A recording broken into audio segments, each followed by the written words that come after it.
just finished up my 3rd night out of 5. I got 2 more to go. When I come back in tonight, we're gonna be extremely short-staffed. We need 7 therapists, we're using 4. What we represent, man? Big money bound. Say, let her know, man. Big money bound. The kids, man. We got the kids, man. You know, it ain't gonna be easy.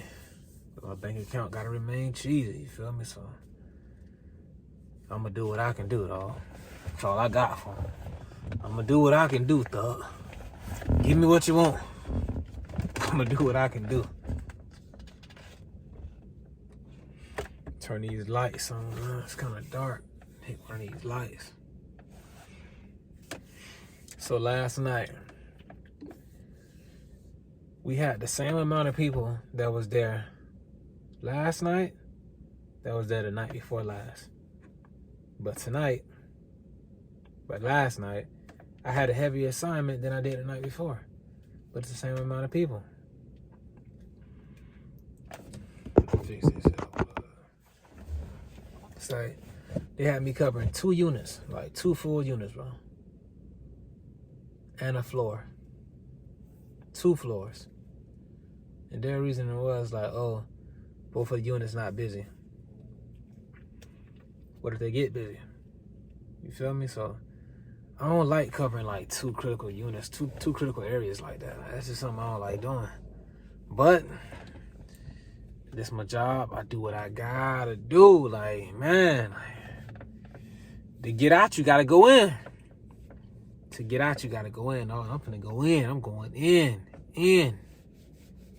I'm going in that all, like, cause you start off like, yeah, everything like nice and manageable. It's not busy, but it's a 12-hour shift, man. Like, it's an ER down there. That thing could go to booming like there's no tomorrow. But it's just like, I don't know, like with healthcare right now and the COVID pandemic that's still lingering on, like 3 years later, it's about to be 3 years. Like, the hospital's so short staffed. It's crazy, man. It's to the point where, like, sometimes they can't even send patients up from the ER because there's no nurses to take them. No one is available to take that extra patient. So they just sitting in the ER. Bro, it's like a backflow. Like, it's the pipeline getting backed up, man. Like, it's some wild times that we in. Then starting off at the shift, we had a cold blue in the OR. That's something that's like unfamiliar territory. Like, that's something that you never hear. Cold blue in the operating room. What? So respiratory therapy got to go to the cold blue. Bro, we don't even know how to really get there. We finally get to where we going. Everybody putting their gowns on. I put mine on last. I look around. They turn this corner. I look over there. I don't see nobody. Now I'm lost. Like, where the hell are these people at? But luckily, it was like rescinded. They did a recall. It was no longer a cold blue, so that was a great situation for us and for the patient, because that would have been our first time in like the OR performing like a cold blue. We don't know if like the chest was open. We don't know what was going on in there, man. But they said they needed help. We went inside the room. It was already like 15 people in there. Doctors, residents, physician assistants.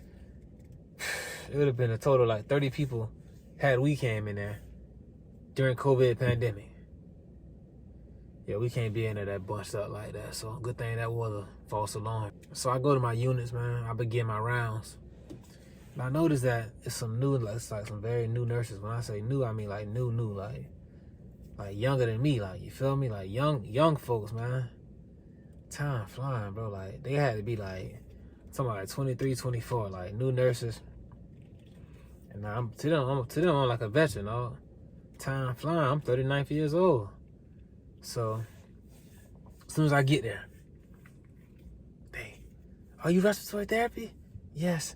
What's your number? What's your name? What's your number? What's your number? What's your number? I'm like, okay, I'll give it to you, bro. I gave it to him.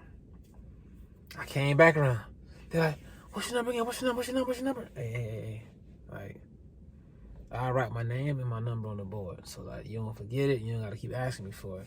But like I try not to give people like that a hard time because I know how it is when you first start out in the medical field. I know how it is when you new. Like you just want to have everything like in case anything go wrong. I got this stuff. I got that stuff. I know his number, that number. So you really like fine comb and everything you need to do. Like you got everything laid out on like a nice clean spreadsheet of paper. You really got dotting your I's, crossing your T's. You do it magnifying glass. Like you really on point with it. Like on point so much that you create anxiety for yourself. You feel me? So that's why I don't really get nobody a hard time that's new. I understand what it's like to be new. So as I'm doing my rounds in the unit, I get a call from like a nurse on the floor. They telling me, yeah, there's a patient here that had a treatment due since this afternoon. It was never given. And now the family is here saying, are they going to have their 10 o'clock treatment tonight? I'm like, hey, man, if it's scheduled, I'm going to take care of it. You feel me? If it's scheduled, I got you. Now, I don't know what happened throughout the day shift. I don't know. It could have been, I'm sure it's a reasonable explanation. But I don't know. I wasn't here. But just let them know throughout the night, they're in good hands. Like all state. We straight. So I took care of them, man. And then, like,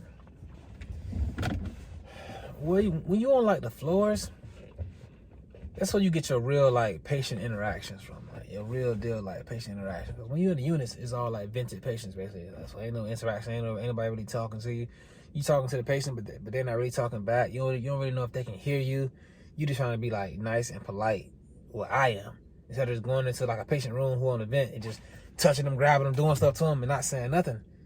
Even if they supposed to be in, like, a medical-induced coma, I'm still going to be saying something to you. I just can't be grabbing you, poking you, sticking you, and not saying nothing at all. Yeah, I can't do it. So I make sure I talk to everybody, brother. But when you on that floor, it's different, dog. You really get that patient experience to talk back. I go into the patient room like, hey, hello, man. I'm here to give you a breathing treatment. Oh, that thing over your face? Oh, that thing? I don't want that thing. Oh, so you don't want your treatment? I'll take it.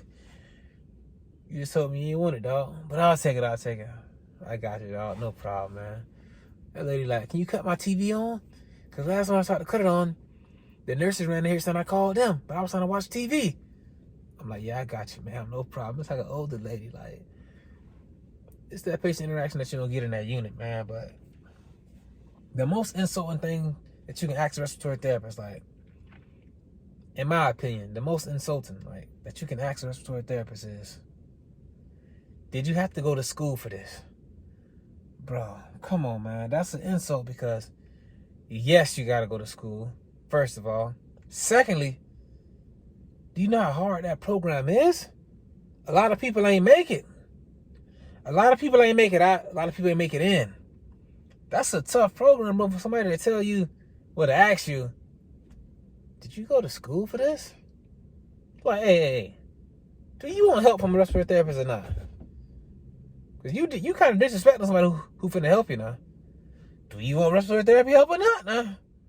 Did I go to school for this? Like, oh, that's crazy. But it's just like, the respiratory therapy field it's not really known. But now it's becoming more known because of the pandemic, the COVID-19 pandemic. So it's becoming more known. More people are going to school for it. But prior to that, like, people didn't know what a respiratory therapist was if they didn't have any respiratory issues growing up or currently. They don't know what an RT is, man. Like, when you think about a hospital, because of like Hollywood and the TVs and movies, all you think about is a doctor and a nurse. And it's like so many other jobs inside of a hospital, bro. Like, it's ridiculous, man.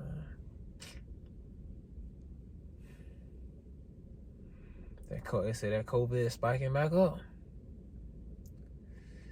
Hey, dog, it says that money out there, man. For my family, I do what I gotta do. I'm leaving off like that, dog. I do what I gotta do.